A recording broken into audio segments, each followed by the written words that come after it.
Asetek erweitert sein Portfolio mit Buttonboxes und Lenkrädern. In diesem Review testen wir die Asetek La Prima und Forte Buttonbox sowie 3 Lenkradaufsätze. Legt die Füße hoch und willkommen hier in meinem YouTube-Kanal.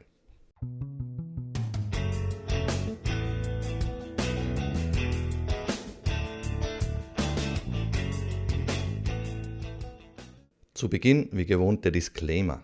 Das Bundle wurde von Asetek zur Verfügung gestellt und ist für einen Langzeittest und den Betrieb in meinem SimRacing Testcenter vorgesehen.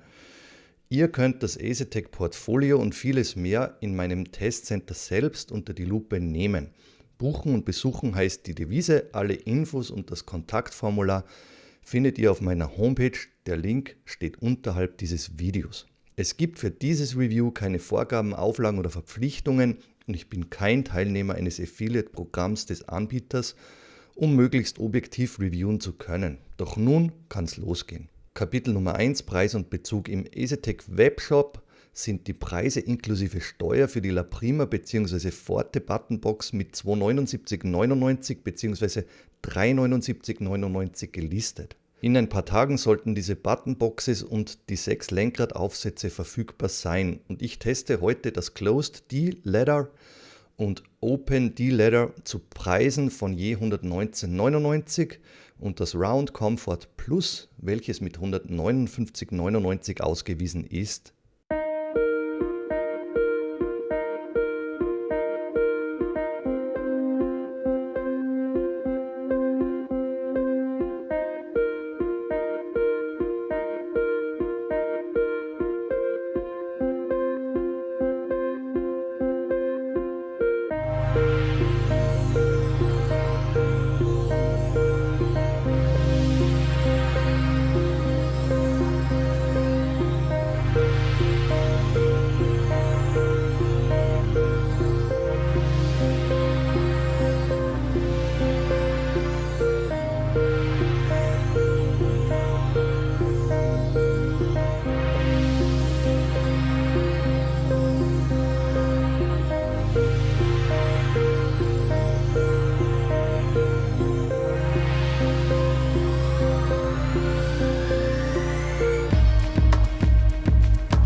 Lieferumfang und die Montage habe ich euch soeben im Zeitraffer gezeigt. Darum geht es weiter mit Kapitel Nummer 4, Kompatibilität der Hardware. In Sachen Hardware-Kompatibilität handelt es sich bei den Lenkradaufsätzen von Asetek um Modelle, die ausschließlich mit den Asetek Buttonboxes kompatibel sind. Asetek setzt auf einen eigenen modularen Ansatz und weicht von den üblichen Montagemöglichkeiten über 70 mm Lochkreisbild ab, die ihr so aus meinem Kanal kennt. Bei den Buttonboxes selbst ist über den Quick Release die Kompatibilität direkt mit allen erhältlichen Asetek Wheelbases gegeben. Ausführliche Reviews rund um die Bases La Prima, Forte, Invicta findet ihr in meinem Kanal. Klickt auf Videos und scrollt ein paar Wochen, Monate zurück. Weiter geht's mit Kapitel Nummer 5, die Ausstattung und die technischen Details, und das sehen wir uns am besten wieder live und direkt an. Eines vorweg, sehr viele technische Details kennt ihr aus meinen Reviews zu Asetek Invicta, Asetek Forte, Asetek La Prima.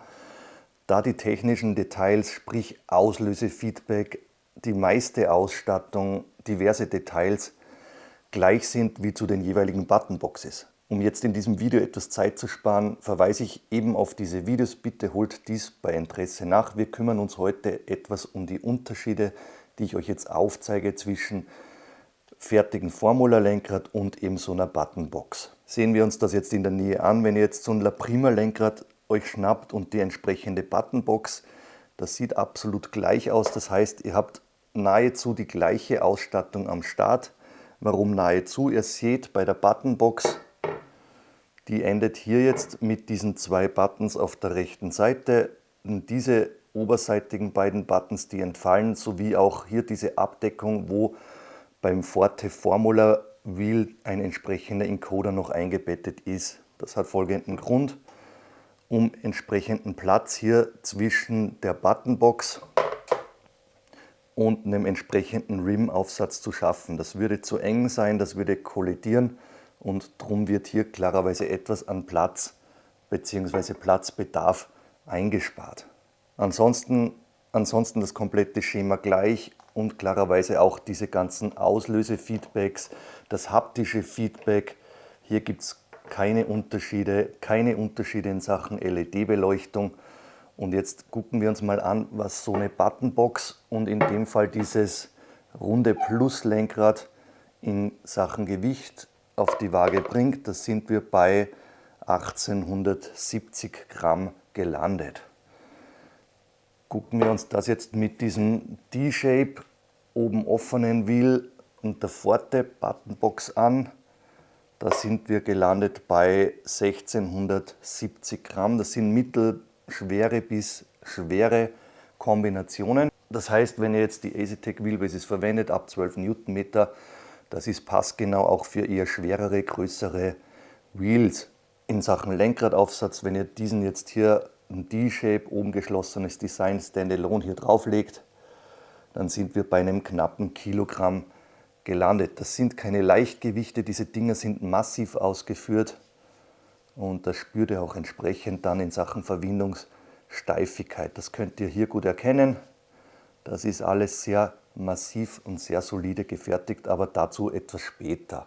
In Sachen Abmessungen, hier haben wir einen Lenkraddurchmesser, ich glaube Asetek gibt 33 cm an. Ja, da sind wir bei exakt 33 cm gelandet.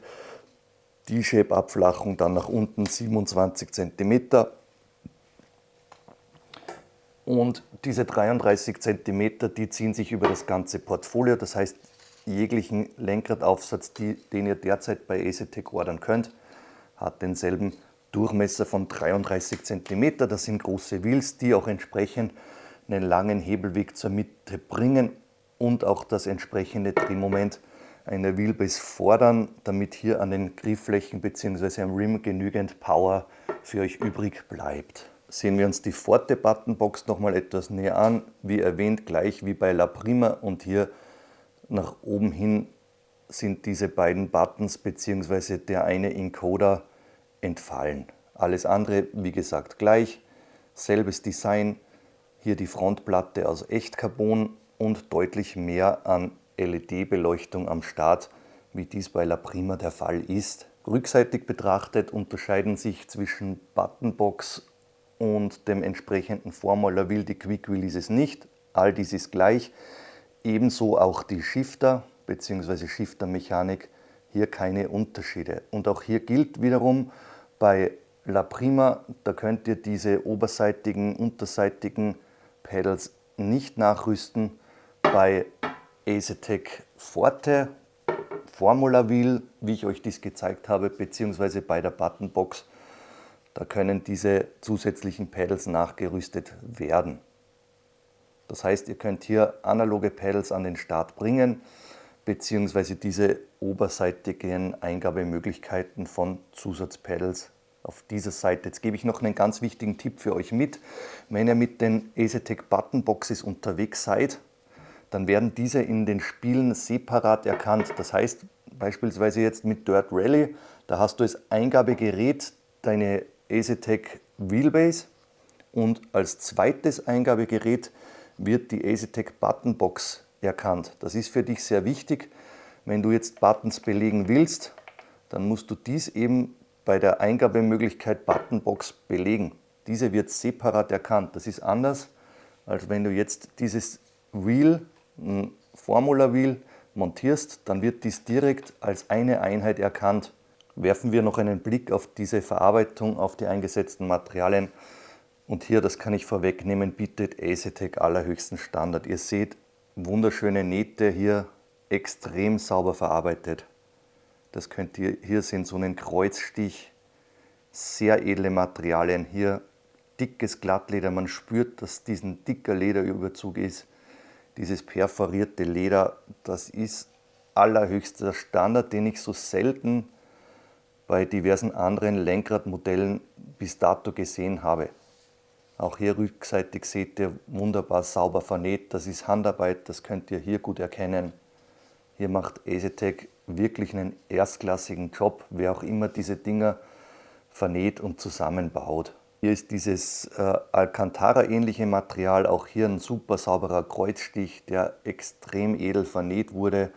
Hier ein Mittelstellungsring, das fühlt sich im Vergleich zu Alcantara, lasst mich jetzt ein Alcantara-Wheel mal zur Hand nehmen.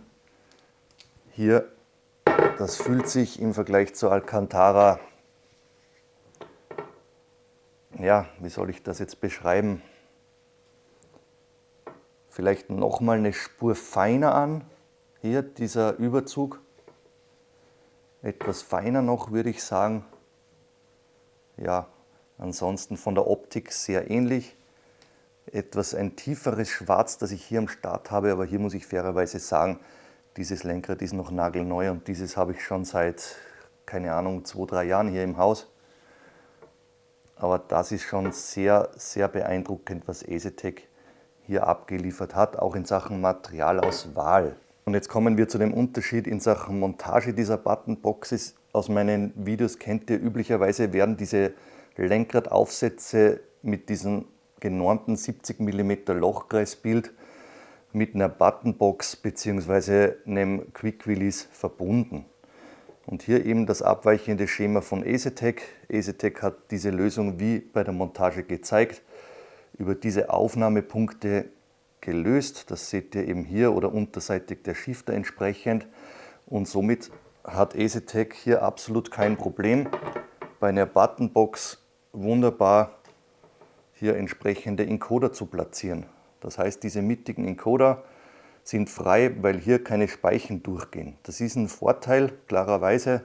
Du kannst eine Buttonbox somit effizienter nutzen und hier Bedienelemente an den Start bringen, was hier mit einem Speichendesign klarerweise nicht möglich ist. Und ein zweiterer Vorteil, den ihr habt, ist, von diesen Aufnahmepunkten hier bis zum Rim habt ihr einen sehr kurzen Weg.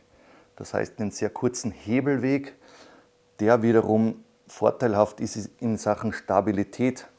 Das ist, bei diesen Lösungen hast du von den Aufnahmepunkten bis zum Rim einen, ja, ich würde sagen, 4-mal so großen Hebelweg, der entsprechend, wenn so ein Wheel nicht extrem dick und schwer gefertigt wurde, ein Nachteil ist in Sachen Stabilität, in Sachen Verwindung.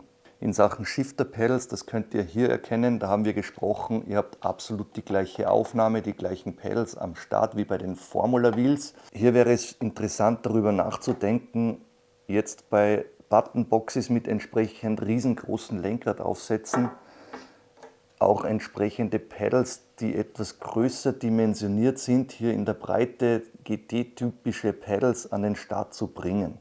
Hier hoffe ich, dass EasyTech hier so ein Pedal-Set nachliefert, wo ihr dann diese Pedals durch etwas größere GT-Pedals ersetzen könnt. Versteht mich an dieser Stelle nicht falsch. Die sind gut zu bedienen, gut zu erreichen. Nur gerade wenn ihr jetzt die Hände mal in dieser höher liegenden Position haben wollt oder hier unterwegs mit Drift, mit Rally-Side und die Pedals zum Einsatz kommen, hast du mit einem größeren GT-Pedal einfach bessere Möglichkeiten, dieses, egal in welcher Griffposition, zu erreichen. Das heißt hier von meiner Seite bitte EasyTech etwas größere Pedals für die sehr großen Lenkraddurchmesser nachliefern. Weiter geht's mit Kapitel Nummer 7, Material, Haptik und die Verarbeitung. Bei den Buttonboxes gibt es keine Unterschiede zwischen den damals reviewten Forte und La Prima Formula Wheels. Der Grundaufbau ist der gleiche und die Buttonboxes sind unter der Haube mit einer ebenso dicken Metallplatte durchzogen, die für die Stabilität verantwortlich ist. Alle weiteren Details seht, wie bereits erwähnt, bei Interesse bitte in den Einzelreviews vor einigen Wochen bzw. Monaten nach. Bei den Lenkradaufsätzen ist der haptische Auftritt erstklassig und Punkt. Äußerst saubere Nähte, feinste Materialien und eine sehr edle Materialauswahl sind Gründe, dass EasyTechs Lenkradaufsätze zweifelsfrei der Premium-Liga zuzuordnen sind. Weiter geht's mit unserem Hauptkapitel, der Rennstreckentest. Hierzu springen wir wieder live ins Rig. Viel Spaß damit. Im ersten Teil des Rennstreckentests sind wir unterwegs mit Dirt Rally 2.0 auf einem SimLab GT1 Pro. Die Motion kommt von Simrig SR2 Triple Moni Setup. Was gibt es noch? Moser HGP Shifter, glaube ich, so heißt dieses Ding, eine Moser Racing Handbrake. Was gibt es noch zu sagen? Montiert eine La Prima Wheelbase und jetzt im Test klarerweise die La Prima Buttonbox. In diesem Fall mit diesem Round-Lenkrad, mit diesem Plus Alcantara-ähnlichen Überzug. Auf den ersten Testmetern klarerweise die Freude sehr groß, dass es jetzt nach relativ langer Zeit endlich möglich ist, hier nativ aus dem Hause EasyTech auch mal ein rundes Lenkrad oder diverse andere Modelle, über die wir bereits gesprochen haben, zu beziehen. Das ist ein Vorteil, da ihr jetzt nicht mehr auf Drittanbieter-Lenkräder zurückgreifen wollt, wenn ihr jetzt Genres abseits von GT, Formula oder ähnlichen Klassen verwendet. Schönes, großes, rundes Lenkrad. Was gibt es jetzt zu sagen auf den ersten paar Testmetern? Ich habe schon ein paar Runden mit diesem Ding gedreht. Fühlt sich wunderbar in der Hand an. Ihr wisst, ich bin ein Haptik-Fanboy, fahre auch gern ohne Handschuhe. Das fühlt sich ähnlich an wie Alcantara. Gebt mir hierbei noch etwas Zeit, ob sich dieses Versprechen auch von EasyTech bewahrheitet, dass dies sogar noch mal etwas solider, noch mal etwas resistenter gegen Schmutz, gegen Abreibung ist als Alcantara selbst. Das zumindest hat EasyTech so kommuniziert. Wie gesagt, auf den ersten Testmetern fühlt sich alles super, wunderbar und fein verarbeitet, sehr sauber an. Ihr habt wunderbar Einbettungen für eure Finger hier in den Griffflächen, hier ergonomisch ausgeformt. Das könnt ihr hier wunderbar sehen. Ist halt so ein schönes großes Lenkrad, Durchmesser 32, 33 cm, das ihr eben für eigentlich alle Genres verwenden könnt. Müsst ihr ein paar Euronen sparen und sagt, okay, ich kann mir nicht mehrere Lenkradmodelle leisten oder möchte das nicht, dann wirst du mit so einem Lenkradmodell eigentlich alle Klassen abbilden können. Bist dann in Sachen Formula und GT klarerweise etwas groß unterwegs, aber all dies lässt sich machen. Du kannst hier auch Ausflüge eben hier ins Rallye-Segment oder ins Driften wagen. Du hast einen runden, eben geschlossenen Lenkradkranz und wirst hier absolut keine Einschränkungen haben. Das ist klarerweise so der gängigste Formfaktor bei üblichen Lenkrädern. Lasst mich diese Kehre noch erwischen. Das ist jetzt hier Multitasking für mich relativ schwierig mit Schalten, Kuppeln, Handbremse, alles. Und hier nochmal ums Eck. Watte. Über die Laprima Buttonbox haben wir gesprochen, ist eine standardmäßige Buttonbox, die die wichtigsten Eingaben hier tätigen lässt. Das heißt, der Standardanwender wird eben mit diesen Eingabemöglichkeiten absolut sein Auslangen finden. Da wird es keine Probleme in meinen Augen geben. Hier in diesem Spiel das Drehzahlband in meinen Augen noch nicht supportet, noch nicht eingebunden. Bei Rallye vielleicht jetzt nicht unbedingt so wichtig wie bei anderen Spielen.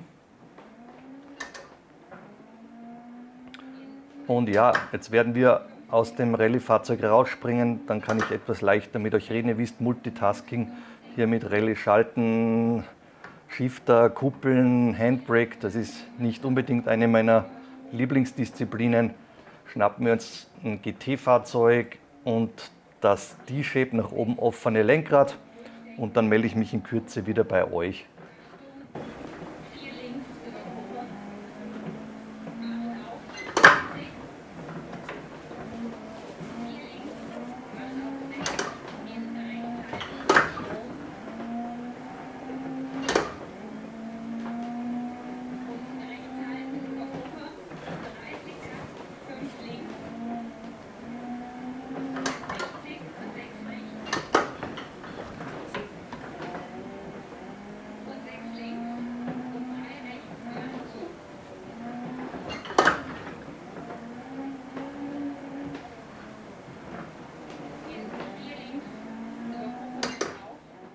Weiter geht's mit Assetto Corsa Competizione. Wie ihr erkennen könnt, hier dieses D-Shape, offene Lenkrad, hier in diesem Lederbezug.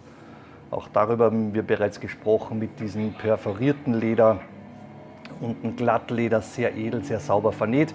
Und die Asetec Forte Buttonbox mit entsprechenden Ausstattungsfeatures, die eben die Laprima Buttonbox nicht bietet. Darum auch der etwas höhere Preis für dieses Ding. Assetto Corsa Competizione, wie bereits erwähnt, hier in Zandvoort, irgendein beliebiges Rennen, GT3. Ich glaube, ich bin mit einem Honda NSX GT3 unterwegs. Habe hier auf der rechten Seite meine Traktionskontrolle auf den Farm-Encoder draufgelegt und auf der linken Seite hier das Force Feedback. Da gehen wir jetzt mal in Richtung Maximum der 12 Newtonmeter Laprima Wheelbase hoch. In Sachen Stabilität gibt es nichts Spannendes zu berichten. Das habe ich euch auf den Testrunden in Dortmund auf der SimRacing Expo bereits vorangekündigt. Ihr habt mit diesem Modell, sprich einer Buttonbox und einem Lenkradaufsatz, einen enormen mechanischen Vorteil in Sachen Hebelwirkung, weil ihr bei den üblichen Buttonboxes eben in der Mitte diesen 70er Lochkreis habt und dann sehr lange Speichen hin zu euren Griffflächen. Das ist klarerweise ab und an suboptimal in Sachen Hebelweg, in Sachen Verwendung eines Lenkradsaufsatzes. Und hier seid ihr mit Asetecs völlig eigenständiger Neukonstruktion safe unterwegs. Die haben entsprechend hier vorgesorgt, komplett umgedacht und die Schrauben, die sitzen hier an den Rändern der Buttonbox und du hast einen extrem kurzen Hebelweg. Das seht ihr hier von 3-4 Zentimetern zum Rim. Das heißt, hier alles mit Metall durchgezogen, kein Hebelweg sozusagen, dann kann sich auch nichts verbinden. Eine sehr, in meinen Augen, simple, aber geniale Idee, um das Maximum an Stabilität hier aus einer Buttonbox Lenkradaufsatzkombination rauszuholen. Das spürst du jetzt auch auf der Rennstrecke mit entsprechend rauen Settings. Ich bin jetzt hier eben hochgegangen auf nahezu das Maximum der Laprima Wheelbase. Gehen wir jetzt mal rauf auf Force Feedback Multiplier 1,0, volle 12 Newtonmeter Drehmoment. Schon kräftiges Force Feedback und da spürst du eben, das ist 1:1 das, was deine Lenkrad hier an die Buttonbox dir übermitteln möchte. Profitiert natürlich auch die Buttonbox mit der vollkommen in Metall durchgezogenen Platte unter der Haube und dann eben die nahtlose Verbindung sozusagen in euer Rim, in eure Griffflächen.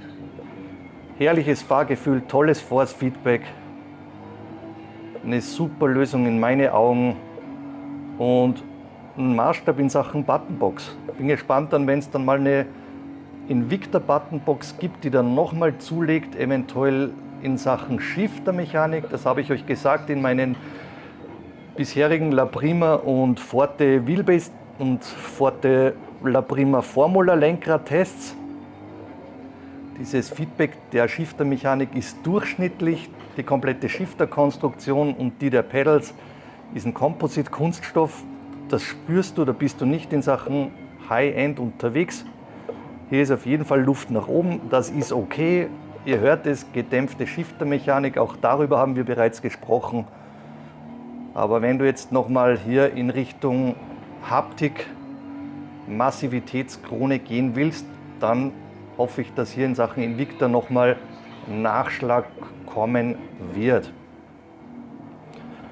Der Vorteil hingegen dieser Konstruktion bei den Shiftern, auch darüber haben wir bereits gesprochen, ist, du hast eine absolut ruhige Geräuschkulisse. Du wirst, wenn du jetzt hier mit Kopfhörer deinen Spielesound hast, in einem Schlafzimmer oder in einem Wohnzimmer fahren können und nebenbei kann jemand in Ruhe Fernseh gucken. Selbst hier mit Motion-System eingeschalten, das Simric SR2 Motion-System, das leiseste Motion-System, in dem ich bis dato drinnen gesessen bin, und das waren schon unzählige Motion-Systeme. Das heißt, für hellhörige Wohnungen, Wohnräume, für nervöse Nachbarn bist du mit so einem Setup absolut safe in Sachen Geräuschkulisse. Da wirst du nichts durch irgendwelche Wände hören oder irgendwem auf die Nerven gehen. Zurück jetzt zur Forte Formula Buttonbox. Ihr kennt diese ganzen Features, dieses Design eben aus meinen Reviews. Hier nochmal kurz auf den Punkt gebracht, das sehr breite Drehzahlband, das hier über nahezu die komplette Lenkradbreite geht, ist optimal in Sachen Schaltzeitpunkt. Es gefällt mir persönlich sehr gut, beziehungsweise wesentlich besser als diese schmalen Drehzahlbänder, die bei manchen Lenkradmodellen verbaut sind. Die ganze Beleuchtung, da hast du einiges zum Einstellen, zum Anpassen, wenn du das möchtest. Ich bin jetzt hier in dem Default Asetec orangen Farbschema unterwegs. Von der Buttonbelegung, Eingabemöglichkeiten dieser Buttonbox, da brauchen wir nicht reden. Die meisten von euch oder viele von euch werden mit La Prima Eingabemöglichkeiten das Auslangen finden. Aber wenn du jetzt sagst, da möchte ich nochmal etwas draufsetzen, dann hast du eben diese Switches nochmal oberseitig. Du hast nochmal unterseitig zusätzliche Thumb-Encoder. Diese ganze LED-Beleuchtung, wie gesagt, am Start, und in Sachen Front die Carbonplatte anstelle des gebürsteten Aluminiums. Ein wunderbares Lenkrad, das in meinen Augen optisch mir persönlich besser gefällt als das Asetec Forte Formula Wheel. Mir gefällt diese D-Shape, nach oben offene Form extrem gut. Das macht eine super Optik hier an deinem Rig, zumindest an meinem. Mir persönlich gefällt es sehr gut. Dann müsst ihr dann klarerweise immer entscheiden. Ja, ansonsten nichts Spannendes. Über den perfekten Asetec Quick Release haben wir gesprochen, der alle Effekte an euer Lenkrad bringt, und in Sachen Nutzerfreundlichkeit natürlich optimal am Start. Bleiben wir kurz mal stehen. Tauschen wir jetzt dieses Wheel. Zack, draufgegeben. Die La Prima Buttonbox eingeklickt. Hier nochmal meine Tastatur geschnappt. Und die Party kann weitergehen. Ihr seht, on the fly. Das, was ihr jetzt ändern müsst, ist klarerweise in der Buttonbelegung. Ihr habt jetzt natürlich ein anderes Lenkrad, und da heißt es für euch dann in der Steuerung reinzugehen und dann sagen, hier beim Hochschalten hast du die La Prima Buttonbox und die entsprechenden Knöpfe belegst du dann auch nochmal neu. Hier die Encoder, hier gebe ich meistens die Traktionskontrolle rauf, runter, und für mich immer ein essentielles Feature. Das findet ihr bei ACC relativ weit unten. Force Feedback, Verstärkung erhöhen. Das lege ich mir meistens auf einem anderen Encoder, und dann eben nicht vergessen, euer Preset zu speichern. Bei mir La Prima. La Prima Buttonbox BB, und hier habe ich SimLab Pedale am Start. Das sind meine Abkürzungen. Hier jede Menge Profile mittlerweile am Start. Und dann geht die Party sozusagen weiter. Ja, die Shifter sind wieder aktiviert. Jetzt müsste ich für dieses Setup das Lenkrad, die Wheelbase etwas tiefer setzen. Mir verdeckt jetzt oben der geschlossene Lenkradkranz zu viel von meinem Sichtfeld. Das ist eben so ein Vorteil von einem oben offenen Lenkradkranz. Das müsst ihr euch bewusst sein. Wenn ihr jetzt überwiegend in Formula GT unterwegs seid, dann würde ich definitiv zu dem oberen offenen Lenkradkranz greifen. Das ist so meine Empfehlung. Dann kannst du schön tief in deinem Cockpit drinnen sitzen, den Hintern nur knapp über dem Boden und hast trotzdem eine super Sicht frei auf das Geschehen hier auf der Piste. Eine weitere Möglichkeit, die du mit den oben offenen Lenkradkranz aufsetzen hast, ist, wenn du dir noch ein Dashboard hier zwischen Screen und Wheelbase setzen möchtest. Auch hier bieten dann diese Modelle einen Vorteil. Über die Nachteile der oben offenen Lenkradgrenze haben wir gesprochen. Gerade wenn du dann in Dirt Rally oder Drift, WRC oder sonst wo unterwegs bist, dann wirst du immer an unterschiedlichen Punkten hier ans Lenkrad greifen müssen oder wollen. Und da greifst du klarerweise komplett ins Leere, wenn du hier keinen geschlossenen Lenkradkranz am Start hast. So ein sportlicher Mittelweg für viele Genres ist in meinen Augen auch dieser GT D-Shape Ansatz, wo du unten abgeflacht hier nochmal etwas mehr Platz zwischen deine Oberschenkel und dem Lenkrad bringst. Auch dieses Modell habe ich euch bereits im Unboxing gezeigt. Und diese D-Shape-Formen, geschlossene D-Shape-Formen, die eignen sich auch für Rallye oder Drift. Nicht ganz perfekt, wenn du extrem kurbelst jetzt beim Driften, aber bei üblichen Lenkeinschlägen, keine Ahnung, plus 250 Grad nach rechts oder links, wird dir die D-Shape-Abflachung nicht im Weg sein. Das ist nur dann ein Problem, wenn du jetzt mit Drift unterwegs bist und dieses Lenkrad richtig frei drehen lässt und durch deine Hände gleiten, dann bist du wiederum angewiesen auf einen völlig runden Lenkradaufsatz. Hier dann klarerweise auch in Sachen Materialien aufpassen. Die Drifter, die wollen es eher glatt am Lenkradkranz, das heißt dann zu dem Glattlederbezug greifen. Und für Rallye oder andere Dinge, dann greifst du eventuell zu so einem griffigeren, hier wie diesen Plus-Komfort-Lenkradaufsatz oder wie diesen Asetec jetzt nennt. Drehen wir jetzt dann die Auslaufrunde fertig und dann fasse ich alles für euch nochmal in Kürze zusammen. Ich melde mich gleich bei euch. Zurück von der Rennstrecke kommen wir auf die Zielgerade. Negative, neutrale, positive Aspekte sowie das Fazit und die Kaufempfehlung. Kapitel Nummer 9, die Nachteile. Ein Nachteil ist, dass Drittanbieter-Lenkräder mit einem 70 mm Lochkreis nicht mit Asetec Buttonboxes kompatibel sind.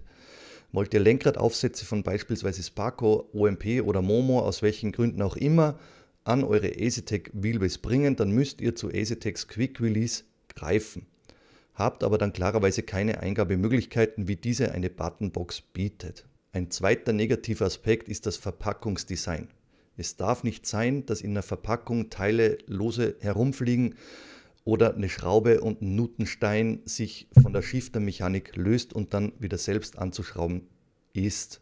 Hier heißt es dringend nachbessern, Asetec. Ihr liefert Premium-Ware aus und diese haben auch eine Premium-Verpackung in meinen Augen verdient. Letzter Nachteil ist, dass es in meinen Augen viel zu lange gedauert hat, das Lenkradportfolio zu erweitern. Aber dies jetzt den Nachteilen zuzuordnen, ist vielleicht irgendwie Blödsinn, wenn das Produkt nun auf dem Markt ist. Egal, jetzt spielt keine Rolle mehr, machen wir an dieser Stelle weiter mit den neutralen Aspekten. Die Haptik bei den Buttonboxes beurteile ich, wie damals in den Reviews zu den Formula Wheels, neutral. Die Oberflächen und Buttons aus Kunststoff hinterlassen ein solides haptisches Gefühl, nicht mehr und nicht weniger. Die Druckpunkte der Buttons sind ebenso als neutral zu beurteilen, genauso wie das Betätigungsfeedback der Schaltmechanik und der Farming-Coder. In Sachen Preis-Leistung ordne ich die Buttonboxes ebenso den neutralen Aspekten zu. Und letzter neutraler Aspekt sind die Shifter-Pedals selbst. Die könnten bei einem großen Wheel, bei einem großen GT-Wheel etwas länger ausgeführt sein. Hier wäre es gut, wenn Asetec abweichend von den damals für die Formula Wheels entwickelten Pedalgrößen zusätzliche Pedals in längeren Dimensionen GT-Style-like nachliefern oder zumindest optional anbieten würde. Weiter geht's mit Kapitel Nummer 11, die positiven Aspekte. Asetec weicht von den üblichen Mustern ab und entwickelt eine Buttonbox samt Lenkradaufsatz von Grund auf neu. Dies resultiert in einer sehr massiven Verbindung zwischen Buttonbox und Lenkradaufsatz, da die Angriffspunkte der Schraubverbindungen viel näher an das Rim rücken und der Hebelweg zum Aufnahmepunkt somit deutlich massiv reduziert wird. Ein weiterer Vorteil ist das völlig unabhängige Buttonbox-Layout, da es keine Kollisionen mit etwaigen Lenkradspeichen gibt mit diesem Konzept. Gleich 2 Modelle von Buttonboxes und 6 Lenkradaufsätze zum Start decken so gut wie jede Preisklasse und fast jedes Einsatzgebiet ab. Die Lenkradaufsätze selbst sind hochwertig verarbeitet und setzen sich von den meisten Mitbewerbern in dieser Preisklasse ab. 119,99 € sind für die gebotene Qualität preislich betrachtet mehr als fair angesetzt, fast schon zu günstig und werden von mir absolut den positiven Aspekten zugeordnet. Weiter geht's mit Kapitel Nummer 12, Fazit und die Kaufempfehlung. EasyTechs innovative Herangehensweise, Produkte von Grund auf neu zu entwickeln, die hat sich in meinen Augen ausgezahlt. Ein sehr modulares System gepaart mit einer hohen Stabilität sind das Ergebnis, wenn man EasyTechs Buttonboxes und Lenkradaufsätze miteinander vereint. Durch die Montagepunkte in der Nähe des Rims wurde der Hebelweg essentiell reduziert, wenn man dies mit dem üblichen 70 mm Lochkreisbild-Schema in Zentrumsnähe vergleicht. Und in diesem Punkt ist die Stabilität und Verwindungssteifigkeit am Rim über jeden Zweifel erhaben. Gleichzeitig schafft man in der Mitte der Buttonbox Platz für Encoder oder andere Eingabemöglichkeiten, da es eben keine Speichen mehr gibt, die für Kollisionsgefahr sorgen würden. Bei den Lenkradaufsätzen stellt sich EasyTech zu Release mit 6 Modellen breit auf und hebt die Latte in Sachen Verarbeitungsqualität und Materialauswahl auf ein sehr hohes Niveau, ohne dabei die preisliche Bodenhaftung zu verlieren.